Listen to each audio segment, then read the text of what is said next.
Hey, aloha and happy Aloha Friday for our Aloha Friday Hawaii show. And this is our Ask Us Anything show. You've got three experts here in the real estate market here in the state of Hawaii.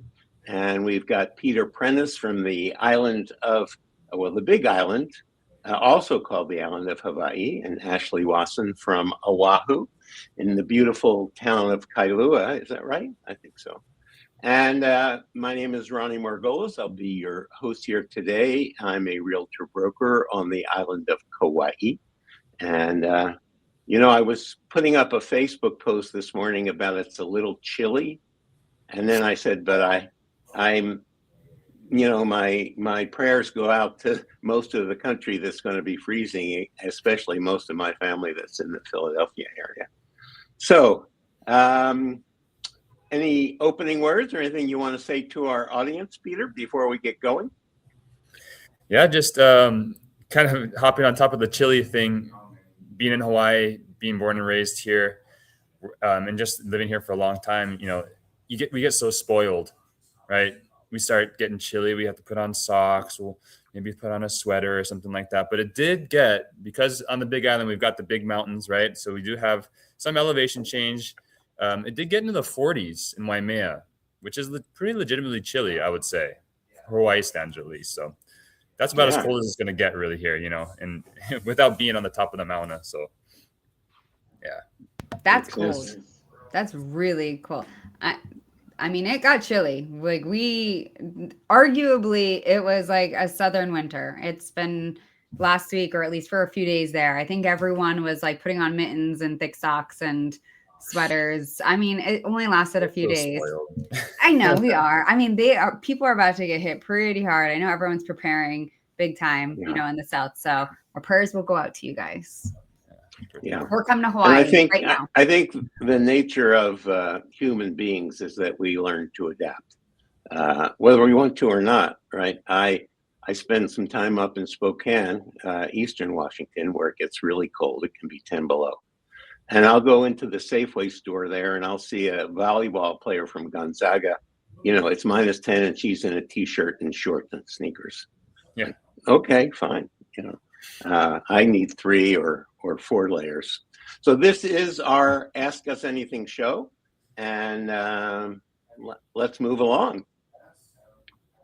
Okay, well, I think we've warmed us up. And here are a couple of poignant items, and of course we have our own set of government things and challenges in each of our counties, right? Each of the islands in the state are counties, and one of the items has to do with Hawaii's gun law and the Supreme Court's review.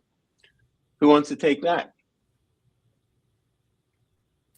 I don't have enough knowledge about it. I have a client friend who is very pro-gun. He has, him and his kids do shooting competitions and everything on island. And he's educated me a lot in the field of guns. And my dad and grandparents have had guns. And I grew up with gun cabinets and understand basic safety and everything. So I've never really paid much attention to it.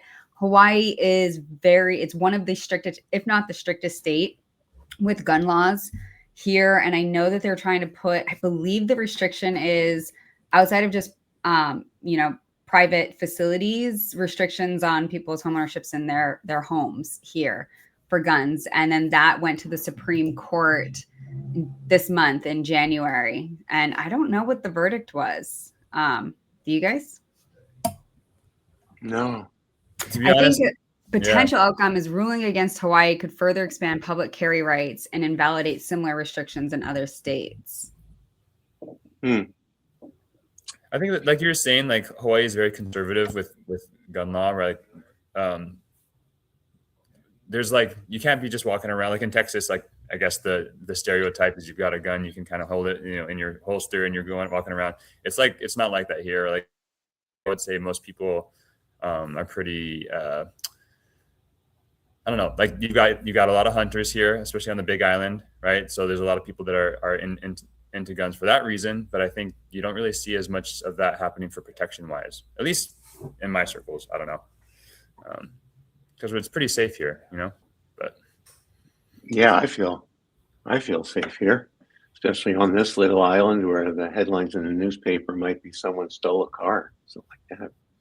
I Uh, think the constitutional debate is, the right to bear arms. Like that's just becoming even more restrictive for already being a pretty strict state. Maybe. Again, I don't know enough about it, but I'm not a gun carrier. I'm not in that world, but I do not like being told what to do. And so I do believe in the right to bear arms. And that's my only stance on it, honestly. okay, well, to be continued on an issue that's a little bit closer to our Kuleana, in terms of housing and issues like that. The challenge is that hundreds of the survivors from the Lahaina fire, they depend on FEMA's temporary sheltering assistance program, right? That's been covering their costs since the August 2023 wildfire. And that may be coming to an end, and that's serious. FEMA says they're reviewing families' eligibility. And these are people they've lost everything, right? They lost their homes, their possessions, entire neighborhoods, entire communities. And the challenge is that Maui's rental inventory was already scarce before the fire. So now with over 2,000 homes that were destroyed, it's really impossible for many survivors. So, I think it underscores our responsibility, as realtors to help create housing stability. And, if they lose this funding, it's just going to add more pressure and stress. Of course, things like that are happening all around the nation. And the people in Lahaina are, disadvantaged, just like the people in Pacific Palisades, in the recovery process from a major disaster. So our thoughts are with them, and hopefully, a solution materializes. Definitely. You see so many people being displaced. On the Big Island particularly, we're seeing a lot of people that lived in Lahaina or from Maui, right, that they had to just find a new place to live because it was too expensive to build or what have you, or they're not getting that funding from FEMA. So it's always a struggle on living in Hawaii. You're born and raised here, you're from here, and you want to stay, right? And sometimes that can be hard. So wanting to get that FEMA funding so that people can kind of maintain the culture and keep it going here. And I think some important details of what is this FEMA Maui funding and why, it's set to expire, I think, February 28th. And there's almost 1,000 residents, 950 approximately, that are going to be displaced, that are currently getting subsidized housing funding for housing. So what they're trying to do is they're trying to ask FEMA for a 1-year extension. Not to bring politics in, but I wonder, because the current political climate is currently stating that they don't want to fund blue states. I wonder if that's going to impact it. I don't know. We'll just turn the state red then, right? Get the money and then we can turn it back the other way. Right. Easy. This would be good for your Dylan topic. He's very much into the politics. Yeah. Well, let's segue into our market update. Fortunately, the other 3 islands don't have that exact challenge as Maui does. But, you're here at our Aloha Friday show, and we want to give you a little bit of update of what's going on around the state. We're on the 23rd day of January, so about 3/4 through January, heading into a new year. And always, whether you're working in this industry or thinking about selling your home or thinking about a move to the islands, whether you're retiring or consider investing here, people want to know, what's happening in the market. Is this the right time to do whatever I'm thinking about doing? So let's start it off with the big city market. I like to say this is our urban market in the state. The neighbor islands, as the other 3 islands are referred to, are much smaller and their numbers are smaller. So go ahead, Ashley, you're the expert. For us big dogs here on the small island of Oahu, I have us broken up as single families on the top and condos, townhouses on the bottom. So we have for January 2026, right now, 150 active single family listings, and that median price is 1.155. So that's up from January last year. And obviously, you can see from January 2024. The amount of closed sales that we've seen right now so far in January, the month is not over, is slightly lower than last year. But again, the month's not over. So obviously, we're going to have more than 3 sales before the end of the year. We were going to see pretty parallel closings to 2025. And the median days on market is essentially pretty consistent across the last several years. So now next below, we have the condo townhouse market, and we have 316 units available right now, active, not under contract. And the median sales price is essentially $550,000, which is higher than this time last year. And as you can see from 2024. And the amount of closed sales, again, are down. We are probably going to see that exceed before the end of the month last year. And the days on market are pretty par from last year as well. But you can see how much higher the days on market are from 2024. I would really like to put 2019 on here, for coming up shows, because I always want to compare that to pre-COVID market. Yeah, absolutely. It's interesting that a lot of times, there's not a contiguous relationship between what's going on in the big city and what's going on in the country. And a couple of the slides I'm going to get to moving forward, we'll get to that. Do you have any other data to share? No. Okay. I think Kauai's next. So this is just a quick review of last year, having completed 2025. And so there was a slight bit of increase in the number of transactions.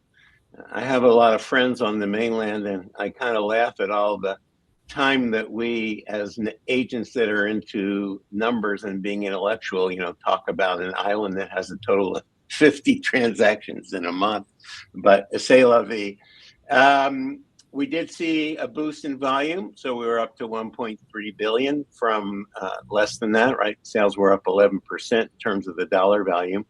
And the median price kind of shifts up and down, and our markets are so unique. We have 5 different zones on the island, and of course the resort markets have most of the luxury homes, and they have their kind of own dynamics that are different.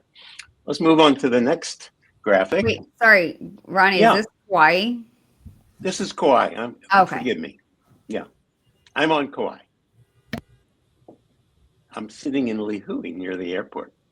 The condo market, continues to be sluggish, and I think that's probably a statewide thing, and we've talked about this on this show ad nauseum, but because of the price points that we've reached, over the last, say, post-COVID, and because of the significant increase in costs, for a retiree that's just planning a life on any of these islands, it may not be, a big deal. It's going to be more expensive for you. But for people looking for second homes, or so many people are like, boy, we fell in love with Maui, but we won't be retired for 10 years. So, we just want to come here, use it a few weeks out of the year. We just want it to pencil out. That's the slogan you hear a lot. It's really difficult. You really have to work with someone that's an expert in that area to find those kind of opportunities, because the prices are high. Some condo complexes here on the island of Kauai have maintenance fees of $3,500, $4,000 a month. So you kind of look at the math, and that's what's really made the market more sluggish over the last 2 years for sure. When you look around, see the east side, right? I'm in the town core, as we call it, of Lihue, and I recently moved from Kapa'a.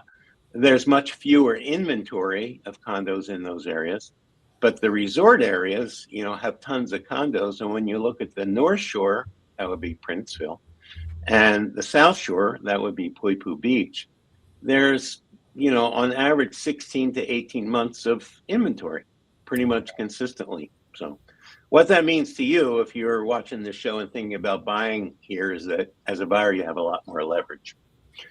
I'll take the next slide. Thank you to our producer.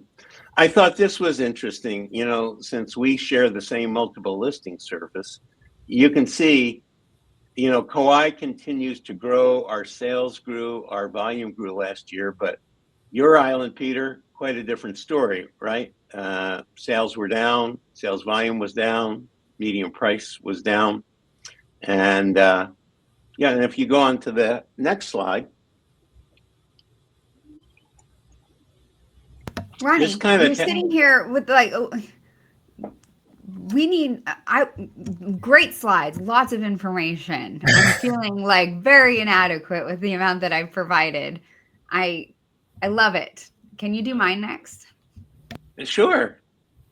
This is what you do. You upload the document that you get from Dylan, and you tell Gamma, Gamma, what you want, and it takes it about 20 seconds to build these slides. You can change them if you want to. But this is just showing you, you know, if you take a look at the sales, right? Sales pretty much went up over the last 3 years on your island, on the island of Oahu, and on Kauai. But obviously, you know, the situation in Maui, and we were just talking about the devastation and the fires, that has slowed their market down a lot. And on the Big Island, you know, sales have gotten less and less over the last couple of years. What's consistent, though, if you look on the right side of the slide, is, you know, the entire state is moving very similar to the whole mainland, right? There's more opportunities, there's more inventory. And in terms of, you know, how a buyer or seller deals with this market, it's very, you know, they're micro markets, just like there are microclimates all through the state of Hawaii. And so there's a lot more for sale. I was curious when I looked at this stat, Ashley, why is there so much more for sale in Oahu? Is any of that affected by more building or more inventory coming on the market? The amount of listings that you mean? Yeah. No, we don't have tons of new construction that's happening here. I mean, we are pretty limited when it comes to land. I think that people are just more comfortable with the rates, the new rates, and they're just understanding key moves are still going to have to happen, and they're ready and able to make those transitional transactions. So I think rates, economic, you know, news has impacted the amount of listings that we saw. How about you, Peter? Do you have a perspective on the Big Island stats, or do you have your own slides with us today? No, I do not. So if you want to go back to your slide with the yeah, right there. So Hawaii Island, in the last like 6 to 8 months, looking at kind of how prices have, I would say like right before summer, prices felt like they were really high and just kind of continuing to move up. And a lot of my clients looking for an affordable home are feeling a little bit discouraged. But as things started to slow down, we started to see prices actually level out, and slowly, as listers and sellers realized what was happening, their properties were sitting on the market longer, these prices did start to go down. And now we're at a point, beginning of the year, where these prices are leveling out and kind of stabilizing at a nice lower price. So I think just things were kind of going, I felt like they were going pretty good for a while, but then they've decreased to a point where now I think buyers really do have that leverage, right? So there's, it's been a good thing for buyers here on the island for sure. Cool. The next slide. Ronnie, I'm sorry. Condos. I think the reason why we're seeing a higher amount of listings is condos. Sure. We had a moment there, I think, for everyone nationally. Probably, maybe you guys experienced it on your islands too. If I recall, condos almost like stalled, especially with all the insurance, the special assessments. There was a lot of volatility in that market where maintenance fees and everything was just skyrocketing, and insurances were getting dropped on buildings, and people didn't know what to expect. That leveled out a lot, I would say, early last year. And the new norm of maintenance fees, special assessments, and a lot of those heavy costs kind of got paid off too. And I feel like that's why we saw a lot of inventories, people wanting to dump their condos when all that started happening, and then feeling comfortable to sell them and them actually being sold after that leveled out. That is why.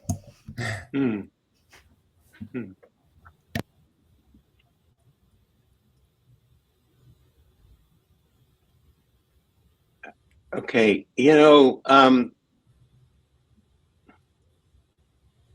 I wondered if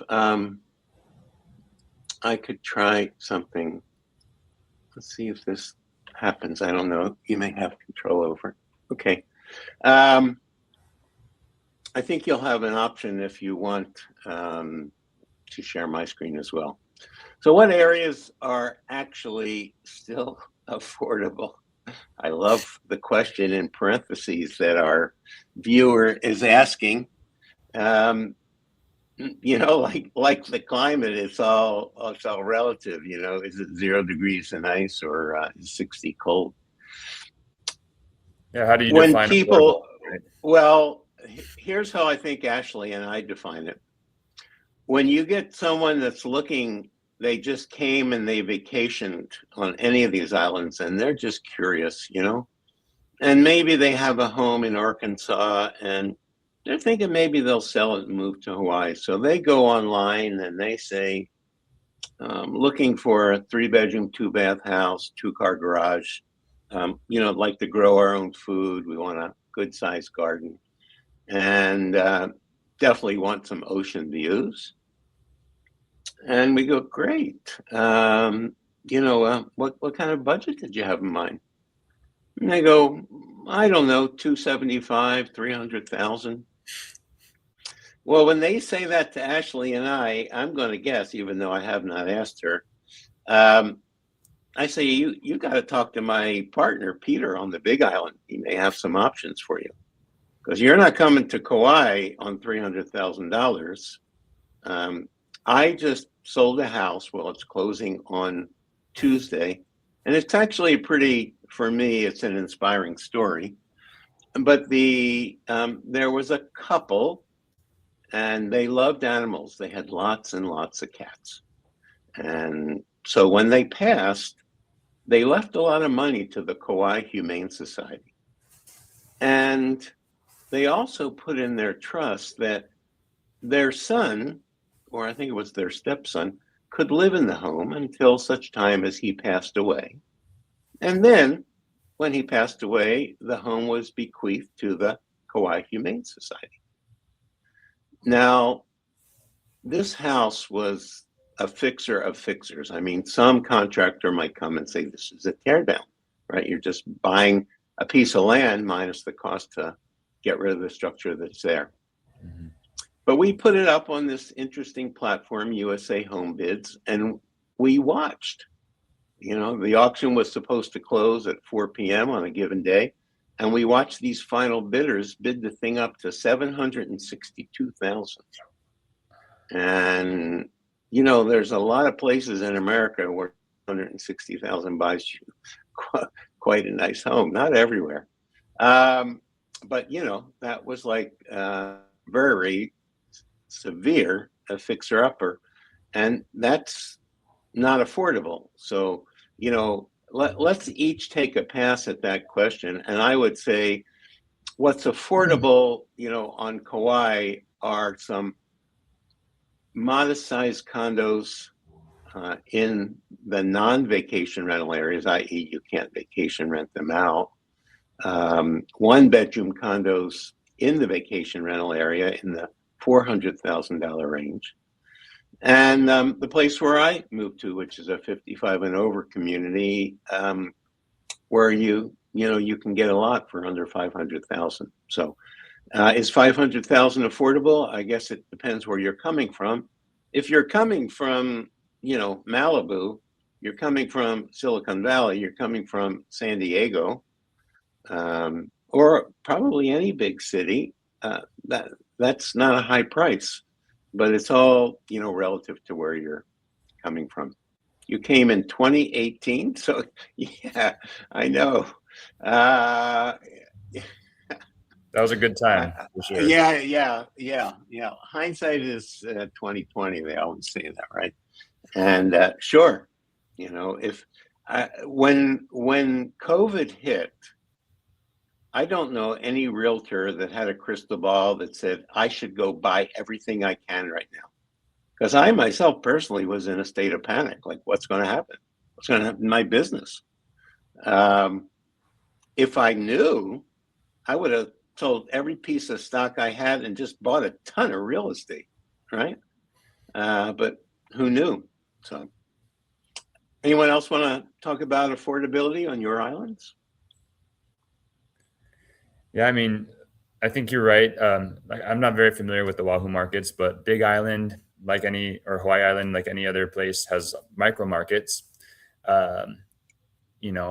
Waimea, Waikoloa, parts of Kona can still be pretty expensive. But if you're really talking affordable, I mean, like in the 300 to 400 range for a new build, quarter acre to an acre, the Puna district is really where you're looking. I mean, there's beautiful new builds that have, granite countertops, full luxury vinyl flooring, and these areas. There's a lot of big subdivisions in the Puna district that were put in there in the 60s, and a lot of these places didn't really have infrastructure. They made some roads, and then if you bought a piece of property, you'd have to put a catchment tank in and a septic tank. So you're kind of on your own in that respect. But these communities have grown, and now you've got a lot of really, really nice neighborhoods where you can get something really affordable. So I'd say that would either the Puna district, or in Ka'u on the south part of the Big Island, you do also have some really pretty affordable places as well. So surprisingly affordable, I would say, for Hawaii standards and for anywhere. Yeah, I know people that have moved to that island because it's more affordable. I mean, when you start to age up and you think about retirement, and as we sometimes talk about it, like we're on the last lap, so to speak, affordability is a concern for many, many people. And life in Hawaii is not inexpensive. I mean, there are ways to be resourceful and places to buy your food or even grow your own food, but it's expensive, and you can get great housing and a lower cost of living, in places that don't have, like Kauai, 63 beautiful beaches. So it's a matter of choice. How about over there in Oahu? What's affordable over there, Ash?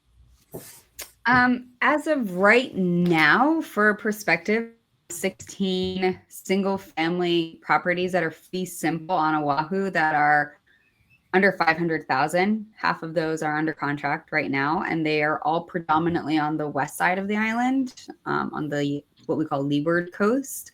It's the hotter, drier side of the island. And for condos, we have about 68 that are under 200,000.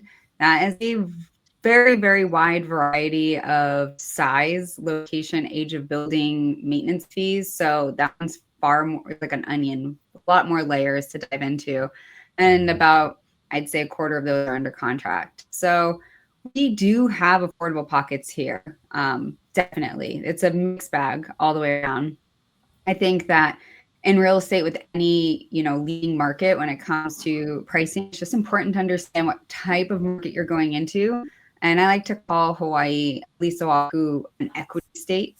So what strengths are here, and understanding when you're getting into real estate, even if it's for your primary, you always need to look at it as an investment.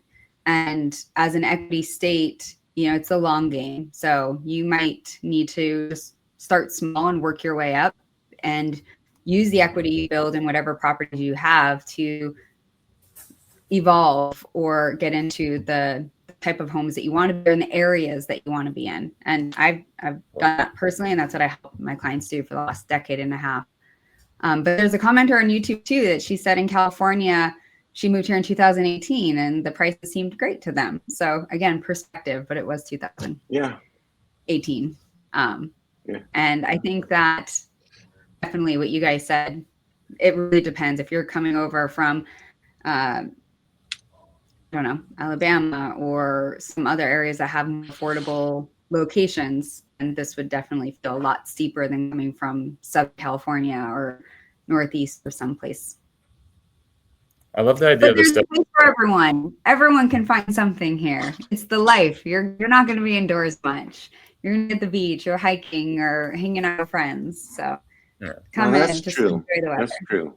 Yeah. Yeah, I mean, you like some parts of the islands are, like you said, getting a little bit more expensive or a lot more expensive. But if you can get your foot in the door with a condo that's affordable, or maybe you're in a part of the island that is not your favorite, but is still really, really nice, and then you can build on that and use it as a stepping stone for your next purchase to where your maybe your dream home is, then that's, I think, like you said, it's a great way to go about it.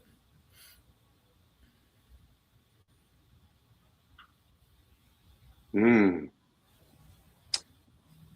wants to go first on this question? I think this is such a good conversation and topic, and there's just going to be a lot of different opinions around them.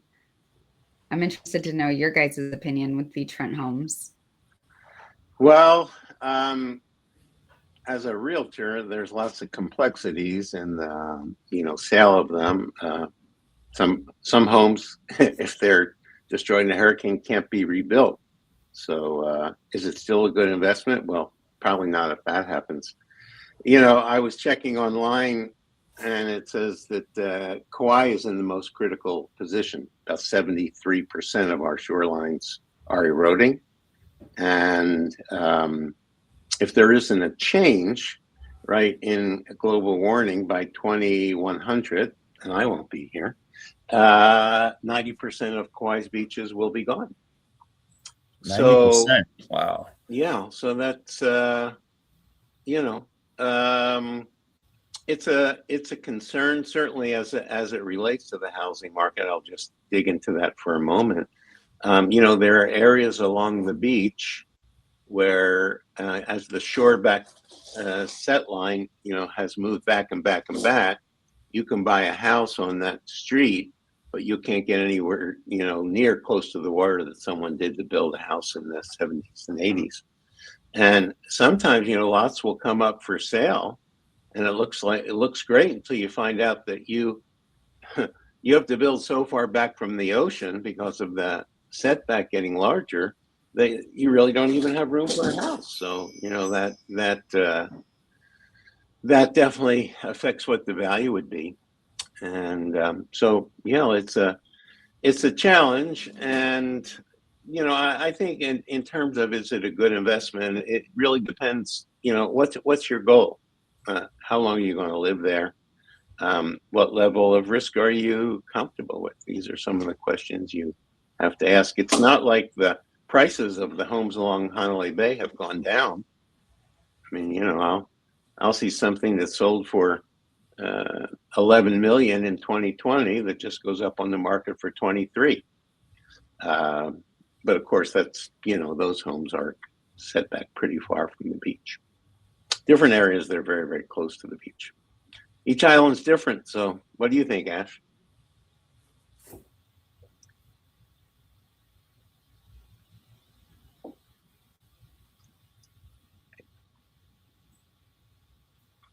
Are you there, Ashley? Maybe. Oh, I think you'd have to turn on your mic.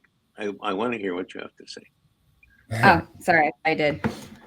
I mean, as far as like selling houses on the ocean, there's definitely parts of the islands that have faster erosion than others. So there is new setback laws that went into effect in 2024, and those laws are different for us, like say on the southeast side of the island versus as you go further up east, and we see stronger. So I think just knowing pockets of where there might be more imminent concerns to address are important. To your point, like we don't have, it's a leasehold to life. I like to call beachfront properties. So if you're not familiar with leasehold is versus fee simple, Simple is something we obviously encourage people to buy, and leasehold is exactly how it sounds. You're leasing the land for a certain amount of time, and then it goes back to its fee owner. And I feel like oceanfront properties can parallel to that, except for to Mother Nature. However, you can find lots of great properties that have legal seawalls, that have reef shelves out front of them as well, that help protect the coast areas and everything. The state certainly is not helping people maintain their land or allowing homeowners to maintain their frontage. So do not depend on that. Super important to have someone who understands the nuances of beachfront property.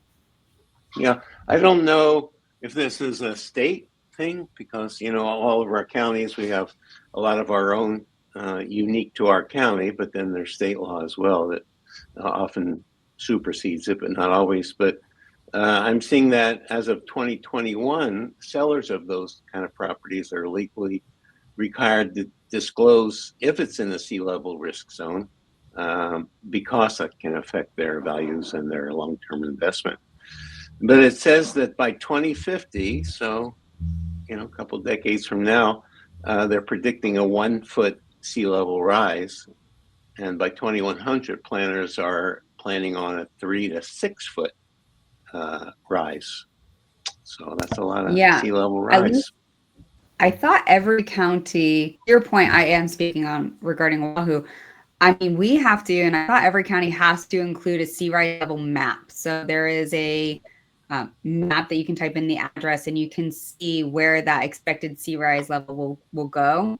And that also kind of, you can pick the year and you can see how much it's expected to increase over time per year, to your point, Ronnie.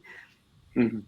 Yeah, that map's super useful. I mean, depending on where you are on the island, you're going to have different impacts, right? Some beachfront property is 10, 15 feet up above the ocean on a sea cliff, right? I mean, so just kind of really is it dependent on where it is and having someone to be able to guide you, to the right spot. Yeah. Well, let's tackle the second question. You go first, Peter. Do locals feel like the Hawaiian culture is being protected or diluted? I think we've talked a lot about microclimates here, right? And I think that there would be the cultural microclimates anywhere you go on the different islands, different sides of the island, wherever you are, right? I think that in a lot of places, that Hawaiian culture is being diluted, but then in other places, people really take it on to protect that culture and are really proud of it. So I don't know. I think it kind of depends a little bit where you are, I would say. That would be my answer. Yeah. Where you are on the island, where you are in the state. Yeah.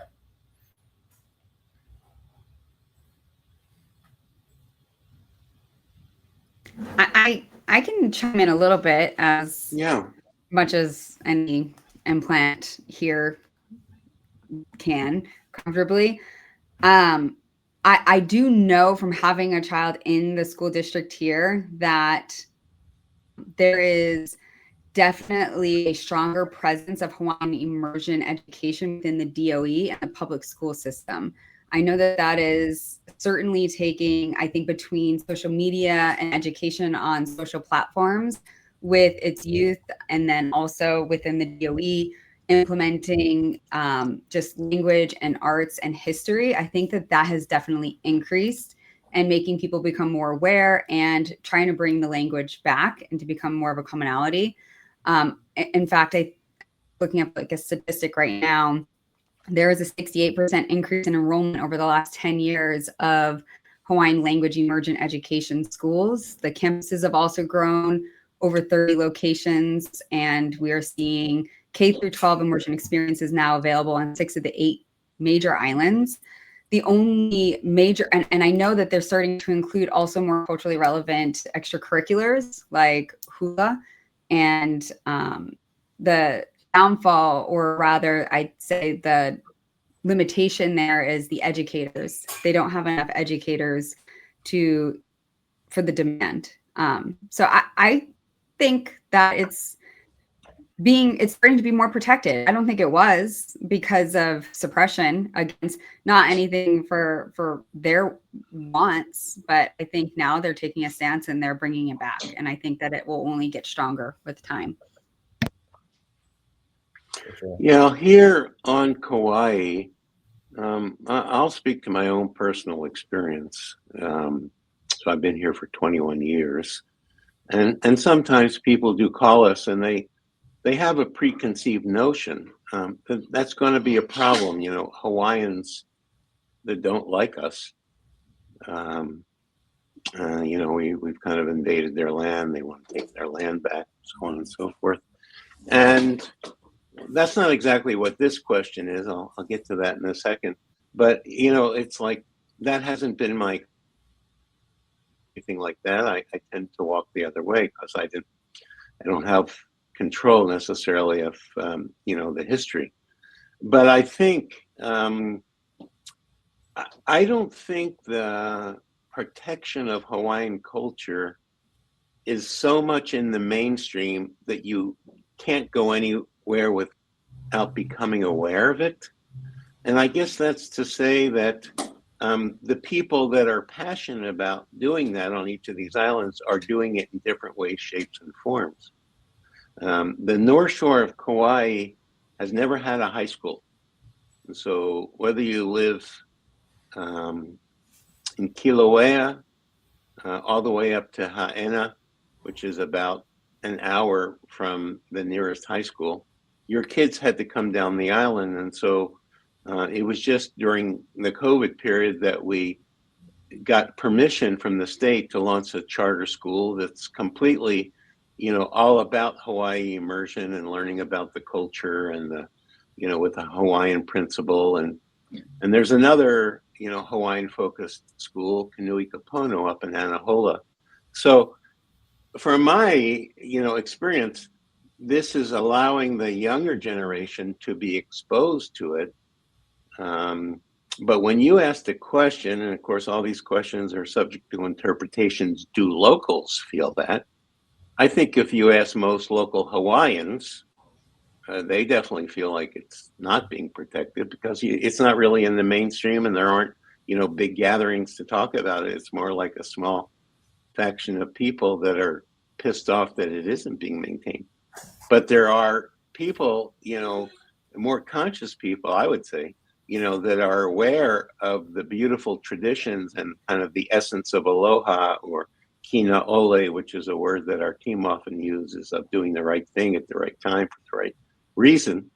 And so, you know, of course, it depends on the local, right, and their particular attitude. But I think there would definitely be room, you know, for the society to integrate more of that because those values, you know, there's a lot of beautiful values there and a lot that can, I think, enhance the society. I think it's important to think about the subtle differences between what you would call Hawaiian culture, which is like the indigenous Hawaiian culture, and then maybe just local Hawaiian culture, which is like the mixing of all these different peoples from all around the world that became the local Hawaiian culture, right? It's kind of a little bit different there, you know? And I think that when people come here and come here with respect for what is here, I think that is what's helping to protect the culture here, right? And I think that's common here a lot more in places that you might hear in other places where there's indigenous cultures that are just kind of being almost erased. Like I think there's a respect that you feel here that and people want to be a part of. So I think that's part of it as well.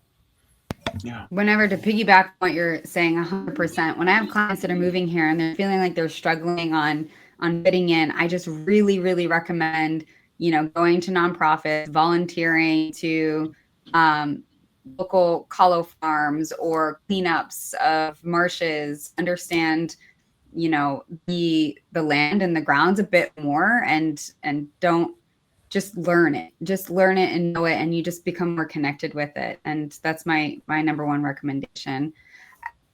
Nate Lee, I don't know how to pronounce her name, and YouTube also commented, Hawaii is worth it. You have to work hard every day, but in Hawaii, at the end of a long day, it's still beautiful outside, gorgeous water everywhere, and peace all around. I agree. Thank you. Which island do you live on? Nayeli? Guys, help me out. I don't know how to pronounce it. Nayeli? Nayeli Gonzalez. There you go. Okay. Mrs. Gonzalez. Yeah. Well, those were great questions. So mahalo to our viewers who submitted those questions. Those were some really, you could have a long, lengthy conversation and exploration. You know. She said Oahu and Big Island. Good enough. Yeah.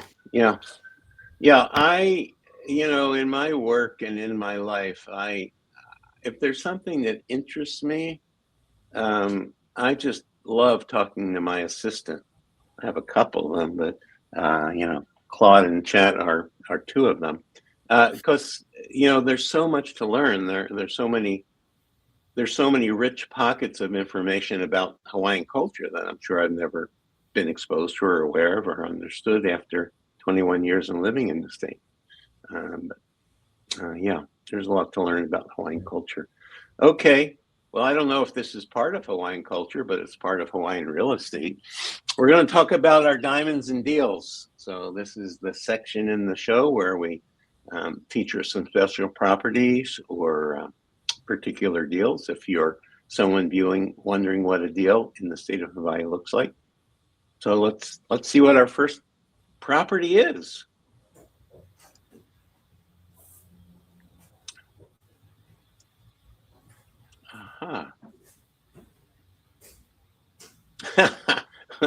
Okay, which way? This is a question and answer for the viewers. Did you just see a diamond or a deal? This is a combination of a deal and a diamond. The Cliffs of Princeville is an older condo complex, and Princeville was kind of developed in the late 70s, early 80s. And it was meant to be a resort town for the Japanese up until the time when the Japanese economy imploded, and then, the whole direction kind of changed. And this particular resort, you can see that overhead view of the pool and the spa and all the solar panels there, has the largest amount of resort amenities, tennis courts, a golf putting green, pickleball courts. You can walk out to the bluff and have a glass of wine just above. The entire community of Princeville is about 100 feet above the ocean. So there are definitely properties there with big ocean views, but you're not at the ocean. You gotta hike down or drive down. This is actually the least expensive condominium for sale in Princeville. It's a 1-bedroom, 1-bath, about 900 square feet. As a vacation rental with a queen sleeper in the living room. You can sleep 4, maybe 5 people. And it's a magnificent complex. And so if you're looking for a deal in Princeville, this is that. But it's not it is a diamond as well in terms of how nice it is inside. But it's not a luxury property, of course. It's back to earlier in the show, we talked about affordable. So if you want to be in Princeville, this would be considered affordable.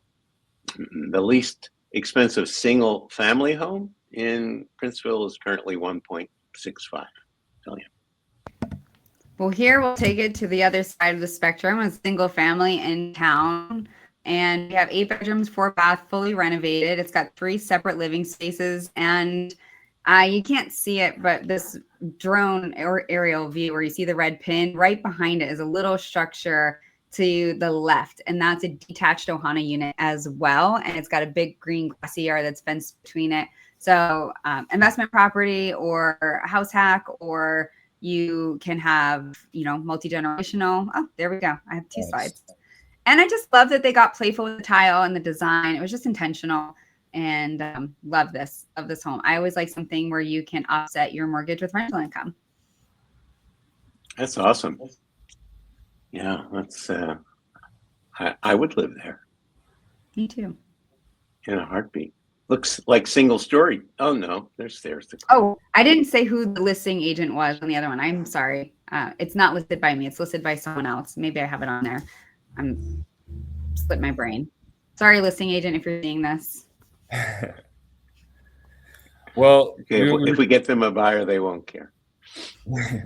we were talking about affordability. This is like kind of we're seeing. So there's a developer who's building these, and kind of it seems to be that his main goal is to build these for affordable housing for people that are either moving here or locals trying to start out. So yeah, $329,000 for this house. It's all the finishings are really, really nice. There's I think it's about 1,200 square foot, and you've got a nice big living room and bathroom area on the bottom, and steps go up to 3 bedrooms and a laundry space with a little lanai. So great family house, And what's nice is some of these lots are, I think they're about 8,000 square feet. So if you're building up, you have a little bit more room, to have gardens and things like that. So, and the next one, Hawaiian Paradise Park, right across the highway. These are acre parcels. This is kind of a very desirable area. I put this on here because it's very nicely done, really cute little home. But for $365,000, you're on a whole acre. So you do have the opportunity to build other accessory dwelling units and things like that in the back. Maybe you could get a permit and build out the bottom. So just an idea of what's available out here. And obviously, it goes up from there, but that's kind of like a good starting point. And these places are in Lava Zone 3. So if you are looking on the Big Island, thinking about lava zones is really important because it affects your homeowner's insurance. So there's that. Don't have to worry about that on our islands. Wow, that's makes me want to move there, except for the location. Lava. I mean, but you know what? That's a lot. That's. If you're in Lava Zone 3, you're pretty good. At least good enough for the insurance companies are willing to give you a normal rate. So Yeah. That's good. Okay. Closing thoughts. Well, thank you to our viewers for engaging with us and for the great questions. And Ashley? Yeah, it's not a quote, but it's a question. I was just at the real estate conference yesterday, and he asked this question, and I just really, it was honestly out of 9 hours, like what I took away from it. Do your goals require a different version of you? I mean, that hit hard because I'm very big on goals and I'm very ambitious. And sometimes I feel like we plateau, even if you are good at what you do or successful at what you do. But if you want to break into something else, whatever that is, like moving to Hawaii, or if you are here as a local resident, which I hope you are, getting into a new dream or homeownership, does that goal require a different version of you? Yeah. And if you want to dig deeper into that, read Marshall Goldsmith's book, which is What Got You Here Won't Get You There. I am going to write that down. Yeah, got you here won't get you there.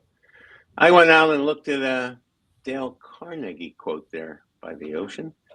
It isn't what you have or who you are or where you are or what you're doing that makes you happy or unhappy. It's what you think about. So, Amen. Dale Carnegie. Amen. I just put this is more of an idea than a quote, but like, I think this goes along with the idea of goals, right? If you really, really want something, and we talked about how beautiful it is to live here, it's like absolutely it's expensive and it's hard, but it's completely worth it. So if you're intentional about it and you get those goals set and you have someone to guide you, it's totally achievable. So just know that this place out here in the middle of the Pacific Ocean is totally doable, and it's awesome. That's a quote from Peter Prentice. Now, you need to get that out there on all your blog platforms so that when someone searches trusted guidance in Hawaii, guess whose name comes up? It's you. Well, I think that wraps us up for today. Have your hui hos, or however you want to say goodbye to the audience. And if it's going to be 2 weeks, that will be February the 6th, I believe. We'll be back. And I'll say happy Aloha Friday from the beautiful Garden of Kauai. Hey, it's not so chilly anymore. It's Sunday. Hey, you guys have a wonderful weekend and keep dreaming. Aloha, everyone. See ya. Take care.